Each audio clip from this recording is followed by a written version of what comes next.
आपको देखा समाचार में आप सभी का स्वागत है। आइए नजर डालते हैं आज के मुख्य समाचार। बिजनौर के नूरपुर में हुआ समाजवादी पार्टी के सामाजिक न्याय यात्रा का समापन। यात्रा के समापन के उपलक्ष्य में नूरपुर के खालसा इंटर कॉलेज में एक जनसभा का आयोजन किया गया, जिसमें समाजवादी पार्टी के राष्ट्रीय अध्यक्ष अखिलेश यादव पहुंचे। वहीं पार्टी के विधायक, पूर्व सांसद, मंत्री, जिला अध्यक्ष और पार्टी के कार्यकर्ता मौजूद रहे। खालसा इंटर कॉलेज में भारी भीड़ देखने को मिली। अखिलेश यादव का हेलीकॉप्टर तकरीबन 2 बजे कॉलेज के हेलीपैड पर उतरा और कार्यकर्ताओं ने जोरदार नारेबाजी करते हुए उनका स्वागत किया। अखिलेश यादव ने उत्तर प्रदेश की बीजेपी सरकार पर कई निशाने साधे। उन्होंने कहा कि उत्तर प्रदेश के मुख्यमंत्री कह रहे हैं कि पहली बार आज़ादी के बाद उत्तर प्रदेश की इकोनॉमी रेवेन्यू सरप्लस में आ गई है। बताओ हमारी नूरपुर की भाइयों बहनों, कितने लोगों को ये बात समझ में आई होगी। मुख्यमंत्री ने कानून व्यवस्था पर सवाल उठाते हुए कहा कि जीरो टॉलरेंस है। पत्रकार साथियों, आप ही बताओ क्या होता है जीरो टॉलरेंस। और भी कई निशाने साधे। कार्यक्रम को सफल बनाने के लिए नूरपुर विधायक रामावतार सैनी को भी शुभकामनाएं दी। वहीं समाजवादी पार्टी के पूर्व सांसद याशवीर सिंह धोबी, नजीबाबाद विधायक तस्लीम अहमद, पूर्व विधायक नईमुल हसन, विधायक मनोज पारस, पूर्व विधायक रुचि वीरा, शेख सुलेमान, अतुल प्रधान, मनदीप सिंह आदि लोग मंच पर मौजूद रहे। आइए देखिए क्या क्या कहा अखिलेश यादव ने।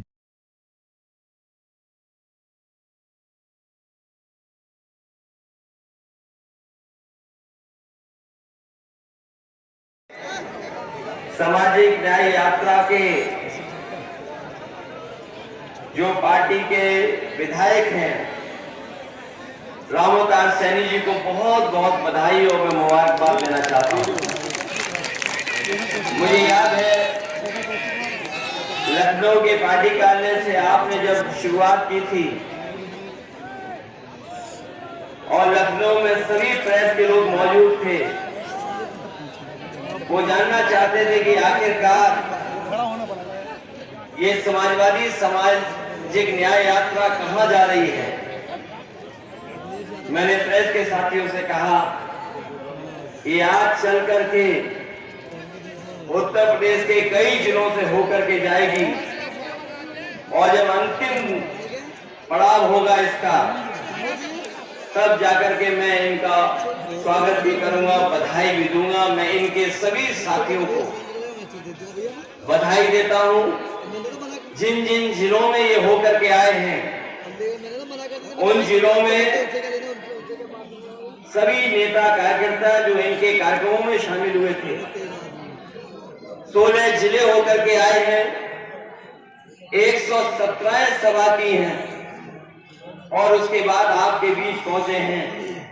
मैं इनको और इनके साथियों को बहुत बहुत बधाई और बहुत बहुत मुबारकबाद देना चाहता हूं कि एक शानदार कार्यक्रम इन्होंने पूरे उत्तर प्रदेश में एक हिस्से में निकालने का काम किया है।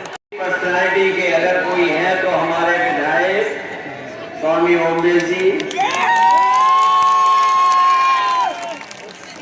हमारे साथ लगातार लखनऊ से चल कर के आए। पूर्व मंत्री महबूब अली साहब इस यात्रा में लगातार शामिल रहे। श्यामलाल बच्ची सैनी जी, सुषमा सैनी जी, लिखाई के साथ साथ वर्षों वर्ष सेवा करने का मौका मिलता है। हाँ, प्रदेश की कोई यूनिवर्सिटी उठा लीजिए, वहां पर पीडीए की कोई गिनती नहीं है। पिछड़े दलित और भाई, खासकर मुसलमान भाई की कोई गिनती नहीं है। इसलिए मैं बधाई देना चाहता हूं रामावतार सैनी जी को कि उन्होंने कम से कम जगाने का काम किया है और मुझे पूरी उम्मीद है कि जिस समय जग जाएंगे यही लोग अपने वोट के अधिकार से अपना हक और सम्मान भी छीनने का काम करेंगे। और पीडीए को इन्होंने अपनी यात्रा में शामिल किया है। ये नारा पीडीए केवल नारा नहीं है। हम अपने लोगों को बताना चाहते हैं कि जब कभी भी समाजवादियों को मौका मिलेगा, बाबा साहब भीमराव अम्बेडकर जी के दिए हुए संविधान के तहत हम लोग पीडीए के लोगों को हक, अधिकार और सम्मान दिलाने का काम करेंगे। यही पीढ़ी है जो एनडीए को हराएगा, यही पीढ़ी है जो एनडीए को हराएगा। और पीढ़ी का मुकाबला ये भारतीय जनता पार्टी के लोग नहीं कर सकते। इधर आपने देखा होगा देश के सभी दल कह रहे हैं कि जाति जनगणना हो, जाति के हिसाब से हक और सम्मान मिले। कुछ प्रदेशों में तो आरक्षण ज्यादा मिल गया है, कुछ प्रदेशों में पिछड़ों को मिल ही नहीं रहा है।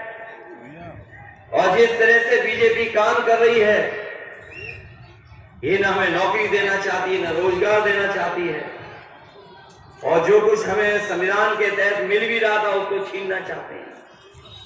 इसलिए मैं बधाई देता हूं इनके साथियों को, इनके समाज के लोगों को और हमारे तमाम पिछड़े और दलित भाइयों को, जिन्होंने समझ लिया है कि बीजेपी की सरकार रही तो बाबा साहब भीमराव अंबेडकर जी का दिया हुआ संविधान के तहत जो हमें हक और सम्मान और अधिकार मिलता है उसको छीन लेंगे ये लोग।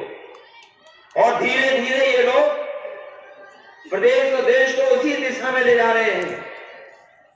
कोई सोच नहीं सकता था कि बड़ी बड़ी संस्थाएं बेची जा रही हैं। आपके जितने भी बड़े बड़े, जहां पर बड़े पैमाने पर नौकरी मिल सकती थी, उन संस्थाओं को बेचने का काम कर रही सरकार।